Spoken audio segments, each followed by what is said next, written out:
الرجیم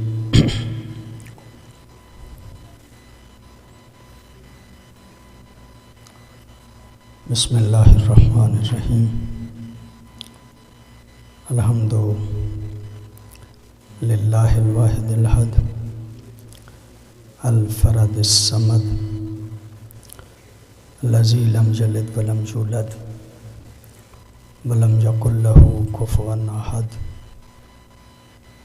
والصلاۃ والسلام علی اول العدد العبد المؤید والرسول المسدد المصطفى الامجد المحمود الاحمد حبیب الہ العالمین ابی الزہراء محمد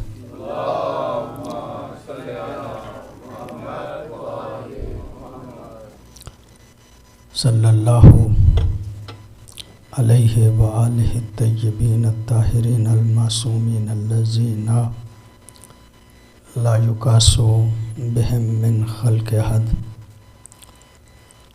واللعنۃ الدائمۃ علی اعدائہم من یوم العداوۃ الی یوم الدین. اما بعد فقد قال اللہ تبارک و تعالی فی کتابہ الحکیم بسم اللہ الرحمن الرحیم وانظر الی طعامک. درود پڑھیے گا بابا سے بلا.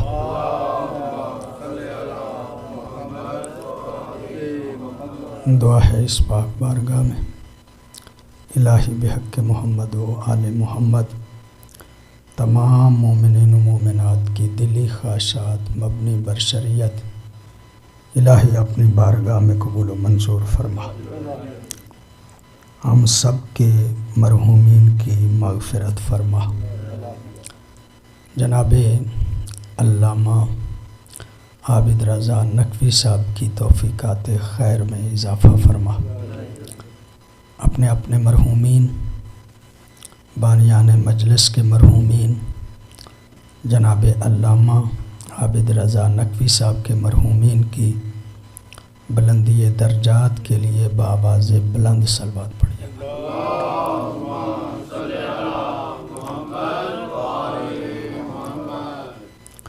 سب سے پہلے آپ تمام احباب کا شکر گزار ہوں کہ آپ نے میرے ٹوٹے پھوٹے الفاظ ان دنوں پوری توجہ سے سنے اور کچھ تاریخ کربلا کے اوراق مجھے آپ کے سامنے پیش کرنے کا موقع ملا.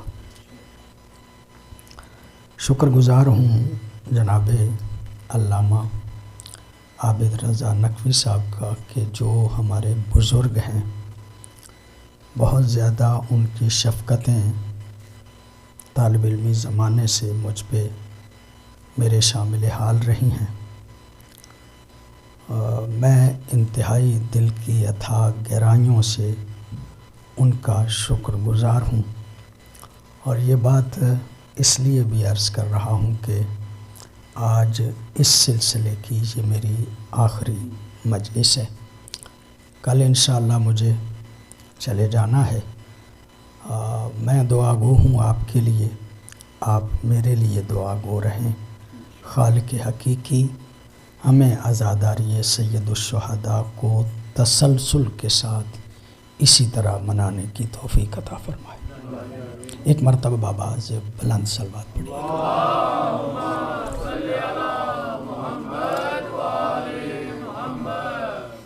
گزشتہ دن تک ایک مضمون کو تسلسل سے میں عرض کرتا رہا. آج جو معروضات عرض کرنا چاہتا ہوں وہ اس موضوع سے ذرا ہٹ کے ہے.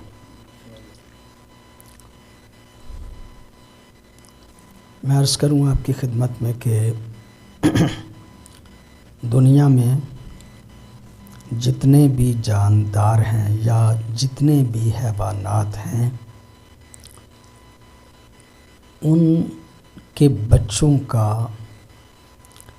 ایک بچپنا ہوتا ہے. اور اس بچپنے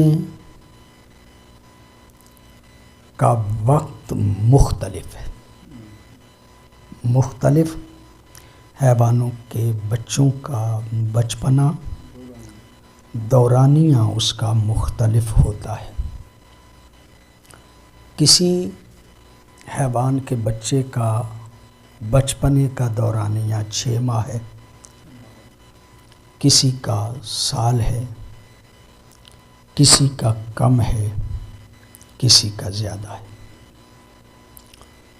جہاں تک میری ناقصہ مطالعہ ہے، شہید مطہری ہمارے مذہب کے ایک بہت بڑے عالم ہیں. انہوں نے اس بات کو فرمایا، اور ظاہراً آغا تقی فلسفی کا بھی نقطہ نظر یہی ہے کہ سب سے کم جس حیوان کے بچے کا بچپنا ہے وہ ہے مچھلی، فش. اس کا بچپنا سب سے کم ہے. اور جب وہ پیدا ہوتی ہے مچھلی تو پہلے دن سے ہی اسے پانی میں مستقل اپنی زندگی شروع کرنا پڑتی ہے.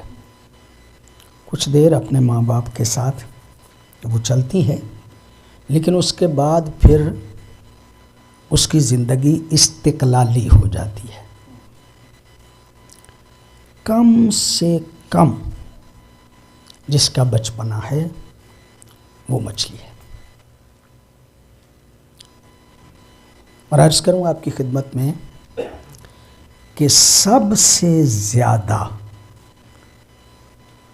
جس کے بچے کا بچپنا ہے وہ انسان ہے. 15 سال تک اگر وہ بچہ ہے تو اس کا بچپنا ہے، اور 9 سال تک بچی جو ہے اس کا بچپنا ہے.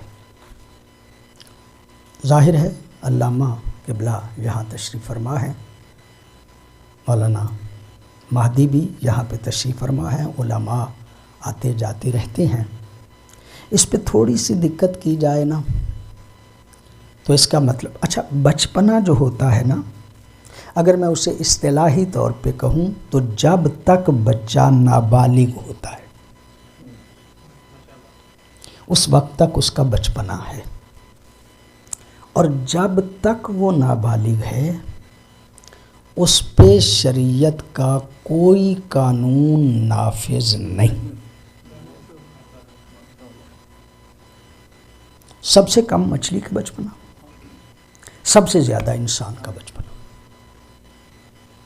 اگر وہ بچہ ہے تو 15 سال، اگر بچی ہے تو 9 سال. یہ انسان کے بچے کا بچپنا زیادہ ہونا اس بات کی دلیل ہے کہ جتنا انسان کا بچہ محتاج تربیت ہے اتنا کوئی اور محتاج تربیت نہیں. سب سے زیادہ محتاج تربیت ہے انسان کا بچہ. 15 سال تک شریعت کا کوئی حکم نافذ نہیں. یعنی جسے کہا جاتا ہے نا مکلف، یعنی جب تک وہ بالغ نہیں ہوتا وہ مکلف ہی نہیں.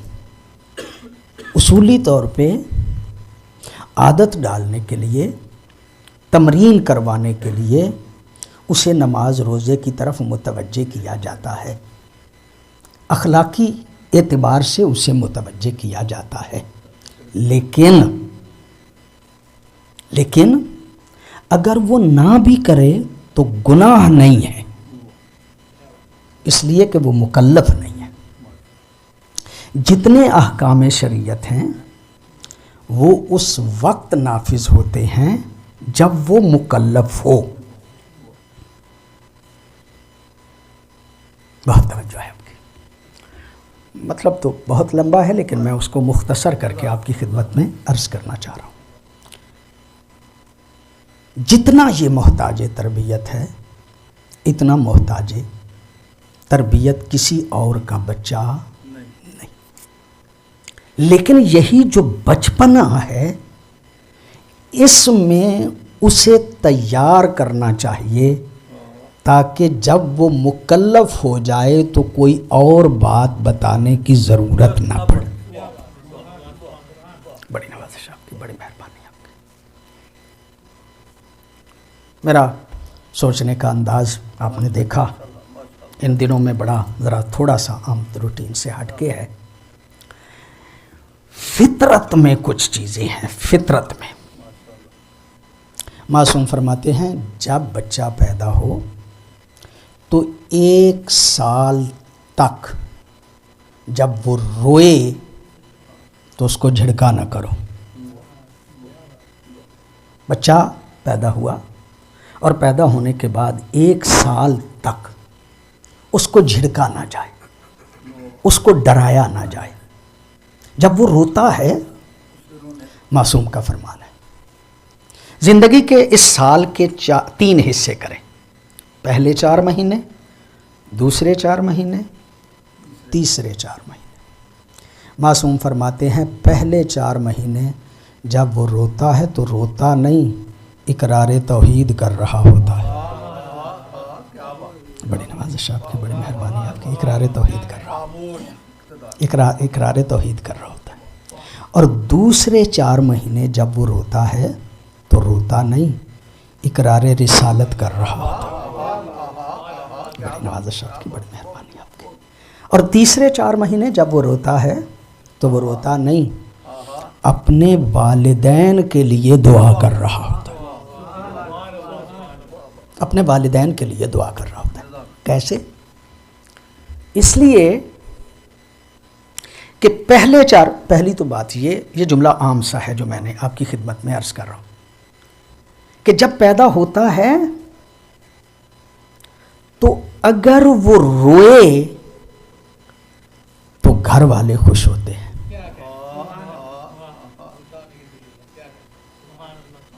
اور اگر وہ نہ روئے تو گھر والے روتے ہیں. اگر وہ نہ روئے تو گھر والے روتے ہیں. اس کا مطلب یہ ہے کہ جب وہ روتا ہے تو پتہ چل جاتا ہے زندہ ہے. انسان غور تو کرنا، پہلے دن آ کے جو چیز تیری زندگی کی دلیل بن گئی وہ بعد میں بدعت کیسے ہو گئی.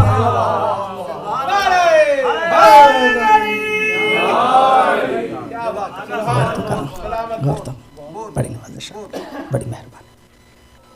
جب وہ روتا ہے آتے ہی تو معصوم فرماتے ہیں وہ روتا نہیں. در حقیقت وہ جب دنیا پہ پہلا قدم رکھتا ہے تو اسے غذا کی ضرورت ہوتی ہے، اسے اپنے رزق کی ضرورت ہوتی ہے. وہ رو کے رزق طلب کر رہا ہوتا ہے.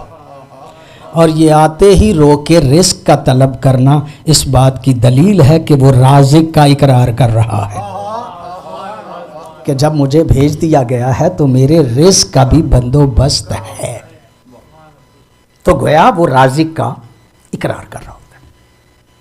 اور جب دوسرے 4 مہینے ہوتے ہیں تو اب وہ ماں کو یہ تو نہیں جانتا میری ماں ہے، باپ کو یہ تو نہیں جانتا کہ میرا باپ ہے، لیکن اتنا پہچاننا شروع کر دیتا ہے کہ یہ وہ ہے جس کے وسیلے سے مجھے رزق ملتا ہے.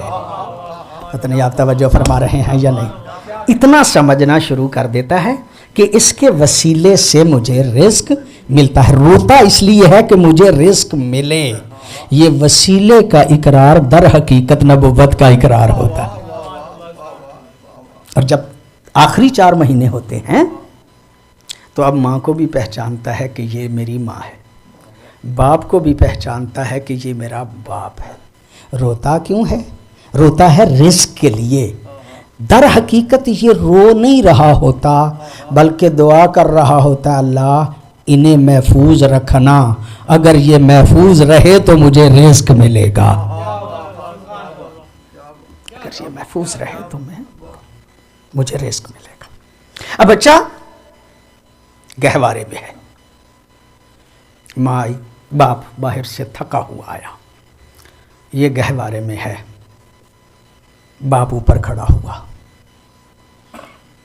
اس نے باپ کو دیکھ کے پہچاننا شروع کر دیا تھا نا، باپ کو دیکھ کے تھوڑا سا ہمکنے کی کوشش کی، اٹھنے کی کوشش کی، یہ اللہ کا انتظام ہے نا، اس نے تھوڑے سے ہاتھ اوپر کیے نا، باپ اسے گہوارے سے اٹھاتا ہے، سینے سے لگاتا ہے، پیار کرتا ہے۔ اللہ کہتا ہے اے بندہ خدا غور کر، پہچاننے کی کوشش کر، تو اٹھ نہیں سکتا تھا، تو چل نہیں سکتا تھا، تو پھر نہیں سکتا تھا، تو نے اٹھنے کی کوشش کی، تیرے باپ نے تجھے بلندی پہ عطا کر دی، تیرے باپ نے تجھے بلندی عطا کر دی، تیرے باپ میں بھی یہ محبت میں نے پیدا کی ہے۔ اللہ کہتا ہے میں نے محبت پیدا کی ہے، کبھی تو میری طرف بھی چند قدم چل کے دیکھ، بڑی نوازش آپ کی، بڑی مہربانی آپ کی، کبھی تو چند قدم میری طرف چل کے دیکھ، تو میری طرف چند قدم اٹھائے گا، میں تمہیں منزلوں پہ اوپر تک پہنچا دوں گا۔ بڑی نوازش آپ کی، بڑی مہربانی، آگے بڑھتا ہوں، اور وہ باتیں آپ نے ہزاروں مرتبہ سنی، البتہ میں عرض کرنا چاہ رہا ہوں آپ کی خدمت میں کہ بچہ ماں باپ کے پاس ہے، اور جب تک بالغ ہو کر اپنے مذہب کا اظہار نہ کرے نا، اس کا اپنا کوئی مذہب نہیں۔ 15 سال تک بچے کا کوئی مذہب نہیں، 9 سال تک بچی کا کوئی مذہب نہیں، کوئی مذہب نہیں، شرعاً کوئی مذہب نہیں۔ ہاں البتہ جس کی یہ تربیت میں ہے نا، جو مذہب اس کا ہے وہی مذہب اس کا سمجھا جاتا ہے۔ پتہ نہیں آپ توجہ فرما رہے ہیں یا نہیں جو جملہ عرض کرنا چاہ رہا ہوں۔ اگر یہ کسی عیسائی کی تربیت میں ہے تو بچے کو عیسائی سمجھا جائے گا، اگر ہندو ہے تو اسے ہندو سمجھا جائے گا، اگر سکھ کی تربیت میں ہے تو اسے سکھ سمجھا جائے گا، اگر مسلمان کی، میں نہیں کہہ رہا، پیغمبر کہہ رہے ہیں کلو مولود یولد علی فطرت الاسلام، ہر بچہ جب پیدا ہوتا ہے تو وہ فطرت اسلام پہ پیدا ہوتا ہے۔ وَأَبَوَاهُ يُحَوِّدَانِهِ وَيُنَصِّرَانِهِ وَيُمَجِّسَانِهِ، اس کی تربیت کرنے والے اگر یہودی ہیں تو اسے یہودی بنا دیتے ہیں، اگر عیسائی ہیں تو اسے عیسائی بنا دیتے ہیں، اگر وہ مجوسی ہیں تو اسے مجوسی بنا دیتے ہیں۔ پکی بات ہے، نبی کی حدیث ہے، اور اگر یہ پکی حدیث ہے کہ بالغ ہونے تک بچے کا مذہب اپنا مذہب ہی نہیں ہوتا بلکہ تربیت کرنے والے کا مذہب ہوتا ہے، تو مسلمان سوچ کے ابو طالب کو کافر کہا کر۔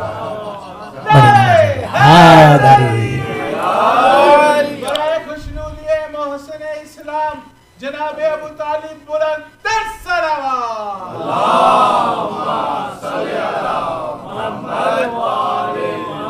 سوچ کے ابو طالب کو کافر کہا کرو، اس لیے کہ ابو طالب اس مربی کا نام ہے جو ایک زانوں پہ پالے تو مصطفیٰ بنتا ہے، دوسرے زانوں پہ پالے تو مرتضیٰ بنتا ہے۔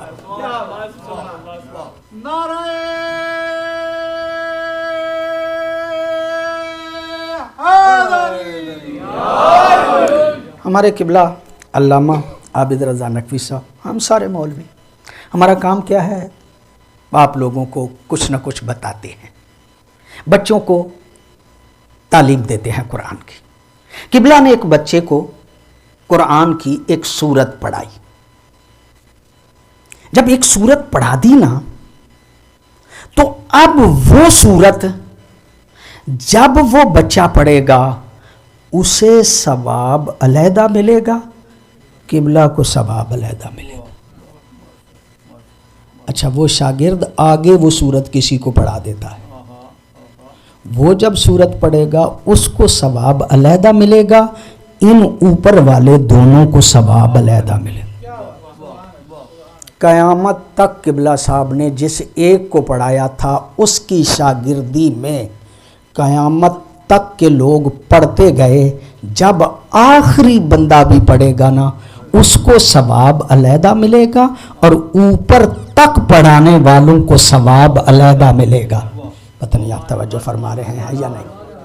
آپ گھبرانا جائیے گا، ثواب دینے والے کے ہاں ثواب کی کمی نہیں، وہ سب کو ثواب دے دیتا ہے۔ اس کا مطلب یہ کہ میرا شاگرد اگر کوئی ہو اور قیامت تک شاگرد در شاگرد کا ثواب اگر مجھے ملے گا جن کی میں نے تربیت کی تھی، تو جن کی تربیت ابو طالب نے کی تھی، پتہ نہیں آپ توجہ فرما رہے ہیں یا نہیں جو جملہ عرض کرنا چاہ رہا ہوں، جن کی تربیت ابو طالب نے کی تھی ان کی اس تربیت کا اثر مصطفیٰ پہ بھی ہوا، مرتضیٰ پہ بھی ہوا۔ تو میں کہنا یہ چاہتا ہوں کہ جب تک مصطفیٰ اور مرتضیٰ کی تربیت کا اثر رہے گا ابو طالب کو اس کا ثواب پہنچتا رہے گا۔ بڑے حضرت صاحب کی بڑی مہربانی آپ کی، آپ نے توجہ۔ سب سے زیادہ محتاج تربیت ہے انسان کا بچہ۔ اچھا چلیے، وقت کم ہے اور میں نے گفتگو کو خلاصہ آپ کی خدمت میں عرض کرنا۔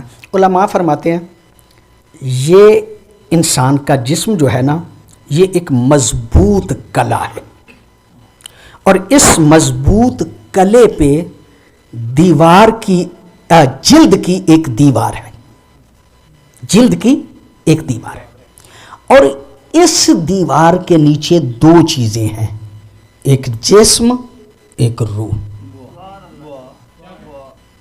یہ جسم انسانی مضبوط کلا، دیوار، یہ جلد کی، اس کے اندر دو چیزیں، ایک روح ایک جسم۔ جسم بھی باہر سے غذا لیتا ہے، روح بھی باہر سے غذا لیتا ہے۔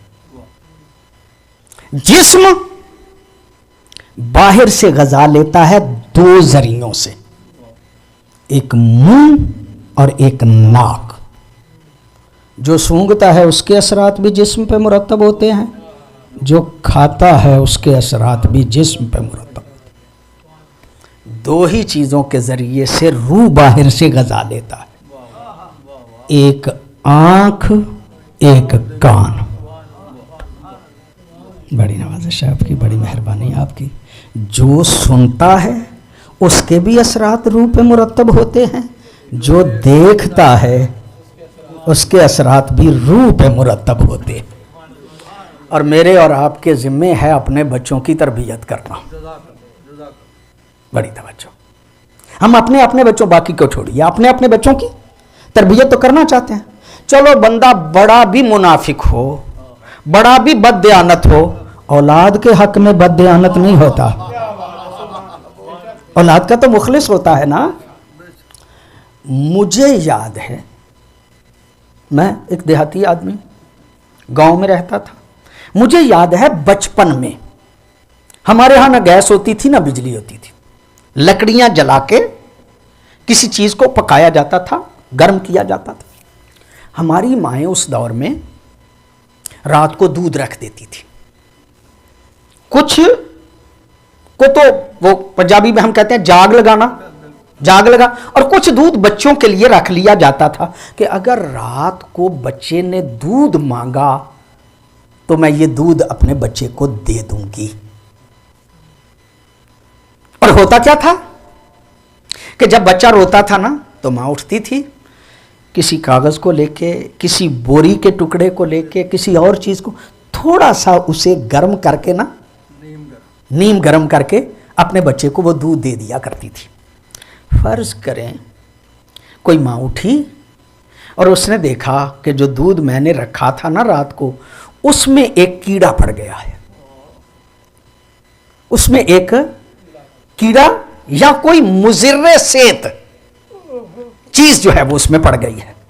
اب بچہ رو رہا ہے، دودھ بھی ہے، ماں دے نہیں رہی، ساری رات روتا رہے، بہانے بنا بنا کے اسے جاگتا رہے تو جاگتا رہے، وہ دودھ دینے پہ آمادہ نہیں۔ کیوں؟ اس لیے کہ میرے بچے کا جسم بیمار ہو جائے گا۔ بڑی توجہ ہے آپ صاحبان کی، آپ لطف فرما رہے ہیں۔ میں بات یہاں جس ماحول میں کر رہا ہوں مشکل ہے، لیکن بہرحال میں آپ کی خدمت میں عرض کروں گا، یعنی ماں وہ دودھ دینے پہ آمادہ نہیں۔ آپ جاتے ہیں بازار میں، فروٹ پڑا ہوا ہے، آپ فروٹ لینے کے لیے گئے بچوں کے لیے۔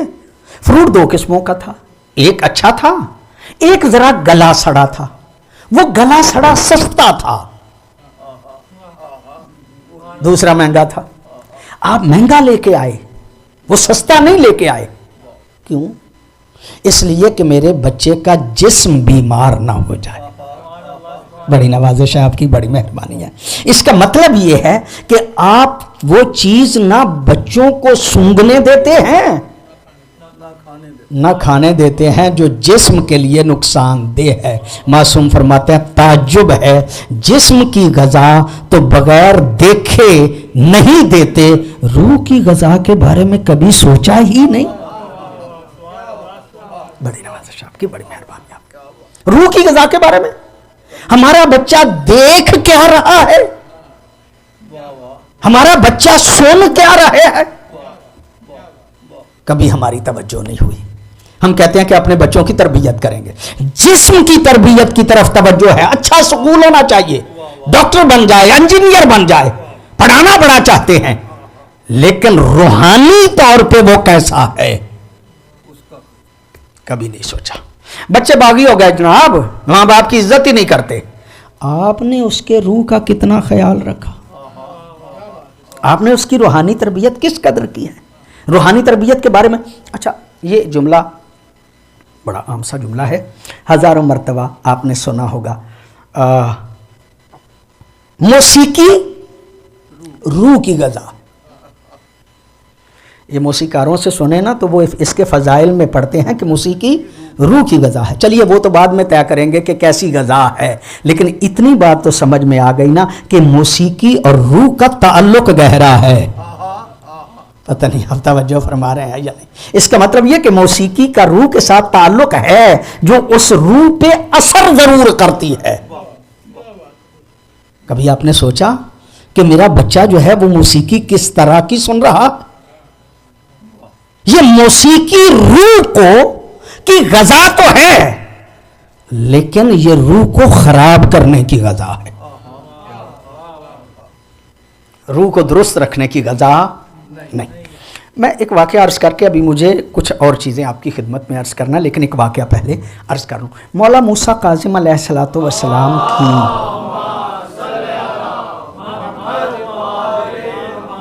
بہت بڑی قید، 14 سال کا بھی کہا جاتا ہے، مسلسل قید میں رہے مولا۔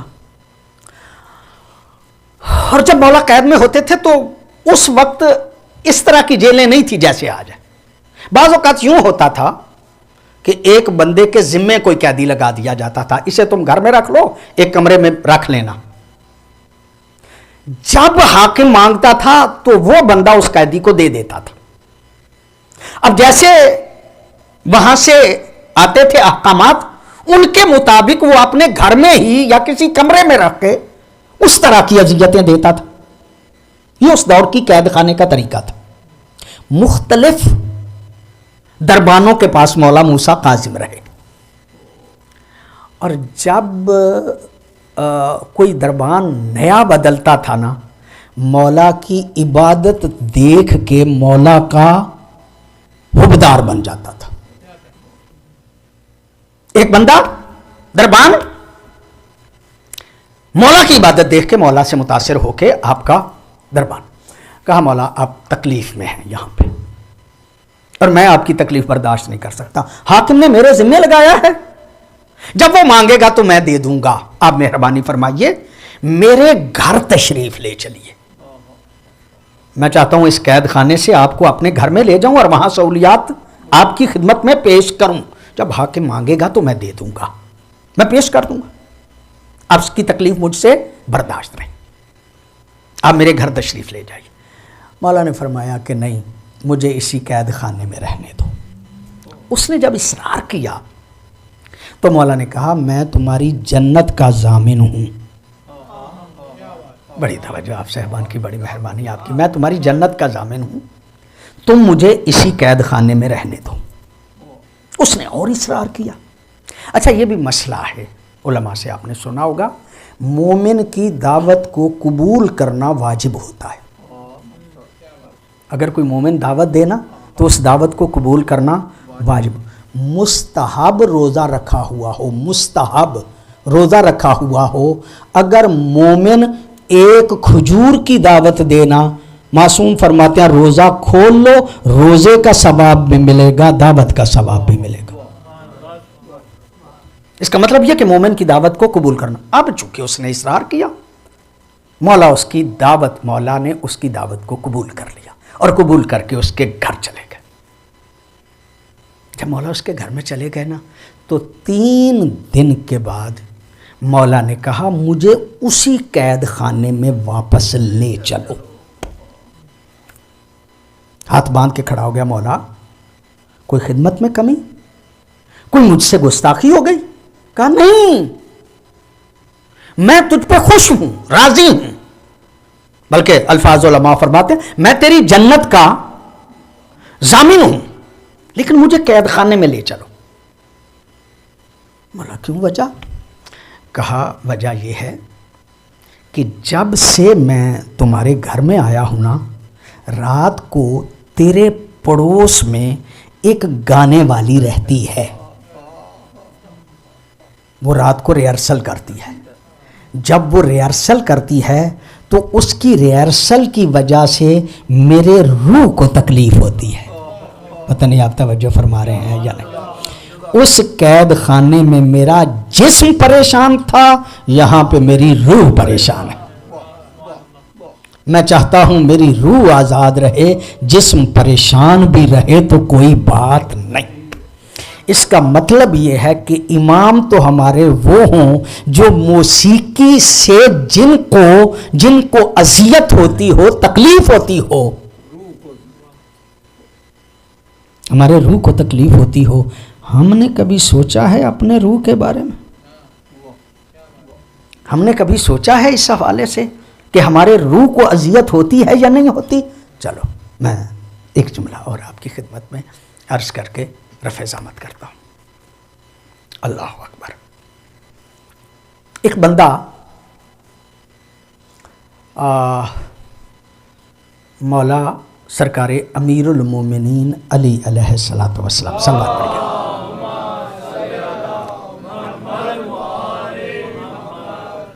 خدمت میں آیا. معصوم نے فرمایا کہ اگر تمہارے گھر کوئی مہمان آئے نا تو اس مہمان کے لیے بہترین کھانا پکا کے دسترخوان پہ چن دو، اور جب دسترخوان پہ بہترین کھانا رکھ دو تو کھانے کا وقت آئے نا تو لائٹ بند کر دو. بڑی توجہ آپ سے لائٹ کو بند کر دو. جب لائٹ کو بند کرو گے نا تو وہ مہمان دیکھ کے کہے گا عجیب بات ہے، میں کھانا کھانا چاہتا ہوں اور آپ نے لائٹ بند کر دی. آپ کہیے کھانا تو آپ کے سامنے ہے، کھائیے نا. تو آپ کے سامنے یہاں چن دیا تھا، کھائیے. وہ کہے گا نہیں لائٹس جلاؤ، اس لیے کہ میں دیکھ کے کھانا چاہتا ہوں کہ کھا کیا رہا ہوں. بڑی توجہ ہے آپ صاحبان کی. معصوم فرماتے ہیں وہ کہے گا کہ میں دیکھ کے کھانا چاہتا ہوں کہ میں کھا کیا رہا ہوں. مولا فرماتے ہیں جسم کی غذا تو بغیر دیکھے نہیں کھاتے، اور روح کی غذا کے بارے میں کبھی تم نے غور ہی نہیں کیا. روح کی غذا کے بارے میں کبھی تم نے غور ہی نہیں کیا. حضرت عیسیٰ کہ بہت اچھے کلمات اور بہت اچھی نصیحتیں موجود ہیں. حضرت عیسیٰ، معصومین نے روایت بیان فرمائی، حضرت عیسیٰ سے ایک بندے نے ایک دن سوال کیا عیسیٰ کیا بات ہے، جب ہم عبادت کرتے ہیں نا تو ہمیں لطف عبادت نہیں آتا، اس کی وجہ کیا؟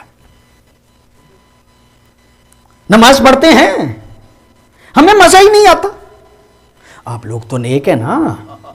میں اپنی بات کر رہا ہوں. میں جب نماز پڑھتا ہوں تو سارے دن کا حساب و کتاب مجھے نماز میں یاد آ جاتا ہے. میری نماز اتنی پرخلوص نہیں ہوتی. آپ لوگ نیک لوگ ہیں, آپ کی تو بڑی پرخلوص ہوگی.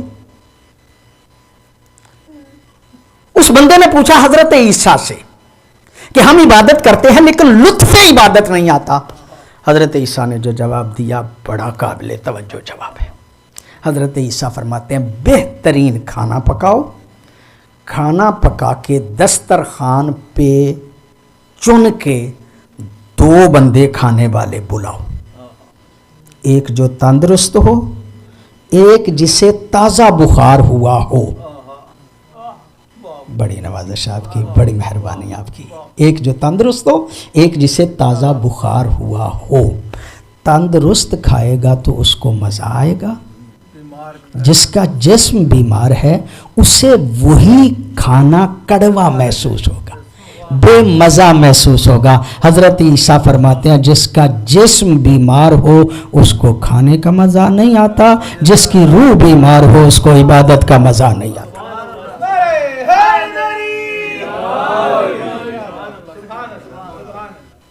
ہمارے روح بیمار ہے, ہمارے روح بیمار ہے. بڑی توجہ ہے آپ کی, بڑی مہربانی ہے آپ کی. ہم عبادتیں کرتے ہیں اور یہ تو شیعوں کا ترا امتیاز ہے کہ ہمارے ہاں عبادت کے لیے ضروری ہے کہ نیت کی جائے قربتاً اللہ. میں اس عبادت کو قربتاً اللہ کر رہا ہوں, کوئی غرض نہیں میری, کوئی مقصد نہیں میرا,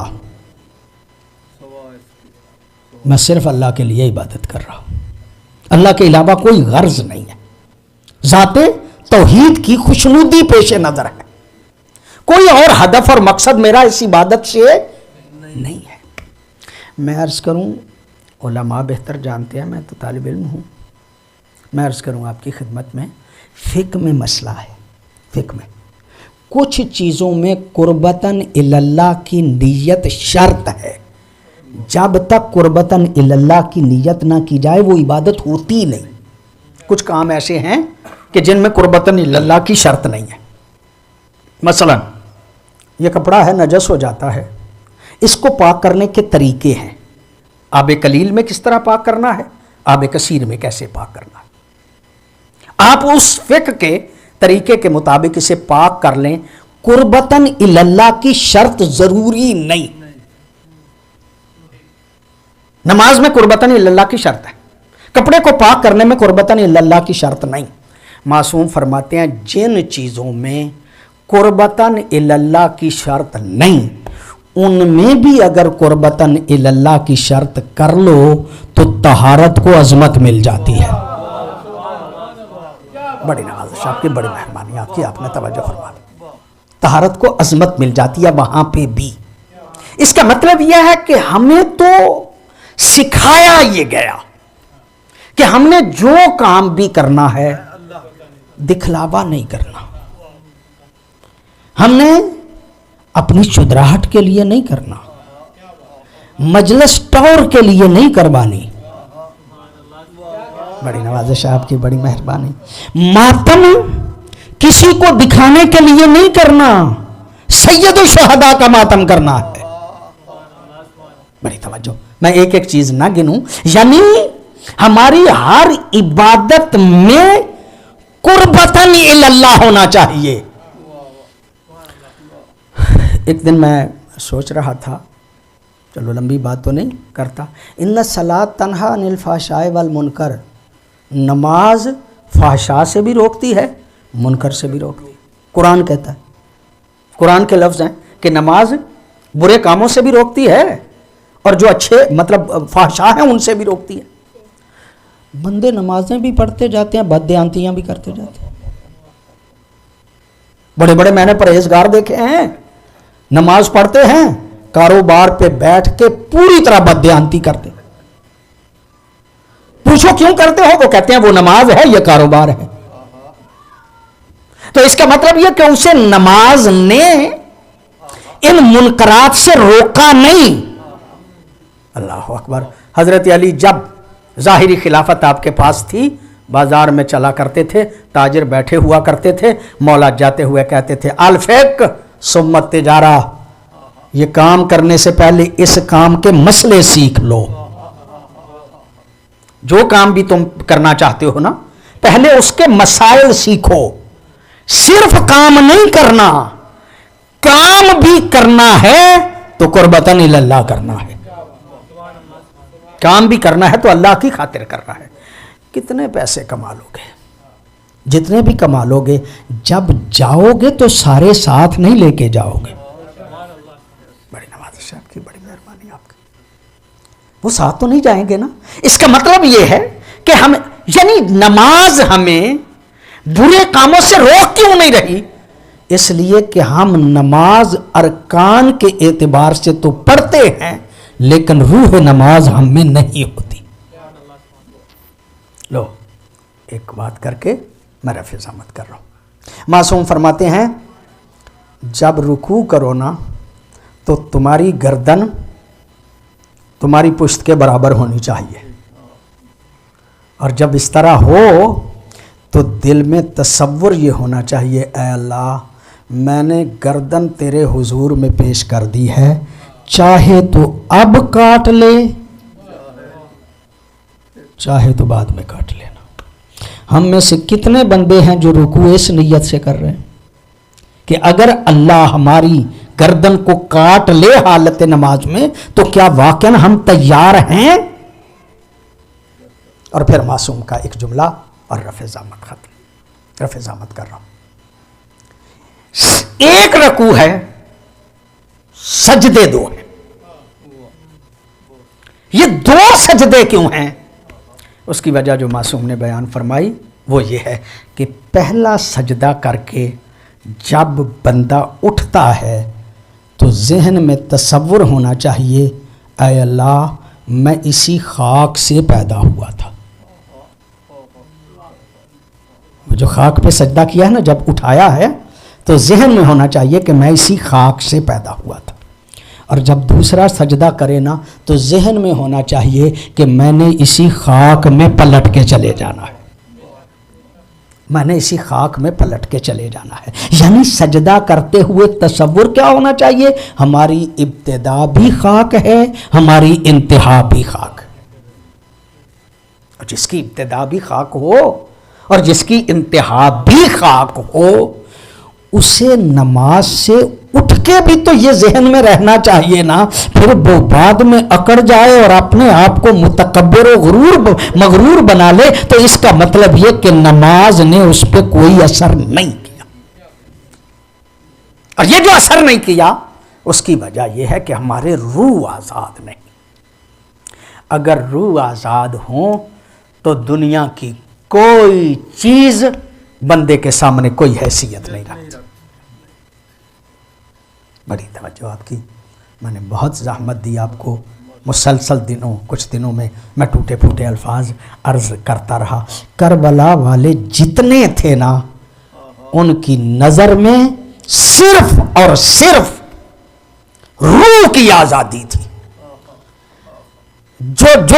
جس کا روح آزاد نہیں ہوتا نا وہ قتل حسین پہ آمادہ ہو جاتا ہے. مال چاہتا ہے نا، دولت چاہتا ہے، قتل حسین پہ آمادہ ہو جاتا ہے. اور جس کا روح آزاد ہونا اسے حسین کہیں بھی نہ میں چراغ گل کر دیتا ہوں، جاؤ چھوڑ کے چلے جاؤ. مولا نے کہا نا میں چراغ گل کرتا ہوں، جاؤ جو جانا چاہتا ہے. حتیٰ روایت کے لفظ یہ ہے کہ صرف خود نہیں جاؤ، میری اہل بیت کا بھی ایک بندہ لے کے چلے جاؤ، ایک ایک بندہ پکڑ کے لے کے جاؤ، اس لیے کہ انہیں صرف میری ضرورت ہے. جب مجھے پائیں گے تمہاری طرف کوئی توجہ ہی نہیں کرے گا، اور حسین تمہاری جنت کا بھی ضامن ہے. جاؤ چھوڑ کے چلے جاؤ. عجیب لوگ ہیں، کوئی بندہ نہیں گیا. یہ جملہ میں وحیثیت طالب علم اکثر کہتا رہتا ہوں. کہ شب عاشور جب مولا نے 3 حصوں میں کیا رات کو، ایک حصہ اصحاب میں، ایک اہل بیت میں، ایک حصہ عبادت کے لیے۔ اصحاب میں مولا کچھ وقت رہ کے جب آئے ہیں نا اہل بیت کے خیموں میں، تو حلال ابن نافع مولا کا صحابی ہے، وہ مولا کے ساتھ اس لیے تھا کہ رات کے اندھیرے میں کوئی مولا پہ حملہ نہ کر دے، وہ ساتھ تھا۔ وہ خیمے سے باہر تھا، مولا مخدومہ زینب کے خیمے کے اندر گئے۔ جب اندر گئے نا تو مخدومہ نے پوچھا، بھیا یہ جو آپ کے ساتھی ہیں کل چھوڑ تو نہیں جائیں گے؟ یہ جملہ سننا تھا حلال ابن نافع کا، دوڑ کے گیا صحاب کی طرف اور جا کے کہتا ہے، تم رکوع کر رہے ہو، تم سجدے کر رہے ہو، تم تسبیحاں پڑھ رہے ہو، عبادت کر رہے ہو، زہرا زادی کو تم پہ اعتماد ہی نہیں، چھوڑو نمازیں، چھوڑو تسبیحاں، چھوڑو رکوع، چھوڑو سجدے، پہلے زہرا زادی کو اعتماد دلاؤ۔ بحیثیت طالب علم میں پورے یقین سے کہہ رہا ہوں، یہ جملہ کہنا تھا، جو تسبیح پڑھ رہا تھا اس نے تسبیح چھوڑ دی، جو رکوع کر رہا تھا اس نے رکوع چھوڑ دیا، جو سجدہ کر رہا تھا اس نے سجدہ چھوڑ دیا، اپنی تلواریں لے کر در ثانی زہرا پہ آ گئے۔ اس کا مطلب یہ ہے کہ کربلا والے جانتے تھے کہ نمازیں وہی کارآمد ہیں جن پہ زہرا زادی مطمئن ہو، جن پہ زہرا زادی مطمئن ہو، اور وہاں پہ آ گئے ہیں اور آ کے کہتے ہیں زہرا زادی، حبیب ابن مظاہر کے ظاہراً یہ جملے ہیں، زہرا زادی ہمیں یقین ہے کہ مرنا ایک ہی مرتبہ ہے، لیکن اگر اللہ ہمیں حسین کے غم میں جب مارے جائیں پھر زندگی دے دے، ہم پھر مر جائیں پھر ہمیں زندگی دے دے، اگر اللہ 70 مرتبہ، ایک روایت میں ہے 70 مرتبہ، دوسری روایت میں ہے اگر اللہ 700 مرتبہ بھی ہمیں زندگی دے پھر بھی حسین کے قدموں پہ ہی نثار کریں گے۔ اس کا مطلب یہ ہے کہ کربلا والوں کو مولا حسین کی عظمت کا اتنا یقین تھا، وہ چاہتے تھے کہ ان کے نام پہ مر جانا زندگی ہے۔ اور مجھے کربلا میں کہیں نہیں ملتا کوئی بھی جو پچھتاتا ہوا نظر آتا ہو، مجھے کربلا میں کوئی بھی ایسا نہیں نظر آتا، بلکہ عجیب کربلا ہے۔ اور میں نے عرض کیا نا کہ کربلا کو ذرا اس نظر سے بھی پڑھنا چاہیے، ذرا دقت بھی کربلا پہ کرنی چاہیے۔ ایک بندہ ہے چند دن پہلے مسلمان ہوا ہے، عیسائی المذہب تھا، 17 دن ہوئے تھے 10 محرم کو اس کی شادی کو، اس کا مطلب یہ کہ تازہ شادی ہوئی تھی، بوڑھی ماں ساتھ تھی، بیوی ساتھ تھی، مولا حسین کے قدموں پہ سر رکھ کے مسلمان ہو گیا ہے۔ 10 محرم کی صبح اس کی ماں دیکھ کے کہتی ہے، وہب میں دودھ نہیں بخشوں گی جب تک حسین سے پہلے نہ مارا جائے۔ کہا ماں اجازت دیتی ہے میں زوجہ سے بھی مشورہ کر لوں؟ کہا بیٹا تازہ شادی ہوئی ہے تیری، کر مشورہ، لیکن اتنا یاد رکھنا وہ زہرا کا فرزند ہے، تازہ شادی ہوئی ہے کہیں تیری زوجہ تجھے روک نہ لے۔ یہ زوجہ کے خیمے میں گیا، باہر نکلا، علماء فرماتے ہیں تنہا نہیں تھا، زوجہ بھی ساتھ تھی، سیدھے مولا حسین کی خدمت میں گئے، جا کے کہتے مولا مجھے مرنے کی اجازت دیجیے گا، لیکن اس سے پہلے میری زوجہ کی 2 خواہشیں ہیں وہ سن لیجیے گا۔ کہا پہلی خواہش کیا ہے؟ کہا میری زوجہ کہتی ہے زندگی میں ہم زیادہ دن اکٹھے نہیں رہ سکے، مولا حسین امام ہیں، ان سے ضمانت لے کے دو کہ جنت میں ہم اکٹھے رہیں گے۔ میں سمجھتا ہوں کتنی عظیم خاتون تھی، بہانے بہانے سے اپنی جنت پکی کروا لی۔ مولا فرماتے ہیں میں ضمانت دیتا ہوں جنت میں تم اکٹھے رہو گے۔ کہا دوسری خواہش؟ کہا مولا میں جاؤں گا نا مارا جاؤں گا۔ میری زوجہ یہ کہتی ہے کہ جب سے میں کربلا آئی ہوں میں نے دیکھا ہے کہ مخدومہ زینب کے خیمے کی حفاظت عباس کرتے، مولا عباس کرتے ہیں۔ میری زوجہ کہتی ہے مولا سے اجازت لے دو، میں مخدومہ زینب کے خیمے میں رہوں، میں خدمت کروں گی مخدومہ کی، حضرت عباس حفاظت کریں گے، میری حفاظت خود بخود ہو جائے گی۔ میں دیکھ کے کہتا ہوں وہب کی زوجہ تمہیں کیا پتا آج نہ زینب کا خیمہ رہے گا نہ حفاظت کرنے والے عباس رہیں گے۔ اجازت مل گئی۔ ہزاروں روایت کے لفظ ہیں کہ وہب میدان میں گیا۔ جب وہب میدان میں گیا نا، چھوڑ رہا ہوں ساری بات کو، وہب میدان میں گیا، شہید ہو گیا وہب۔ اس کا سر قلم کیا، سر قلم کر کے ظالم نے اس کا سر اس کی ماں کے خیمے کی طرف پھینکا۔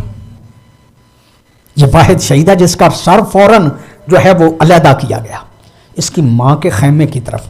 ماں درے خیمہ پہ دیکھ رہی تھی، سر لڑکتے لڑکتے ماں کے قدموں کے قریب آ گیا۔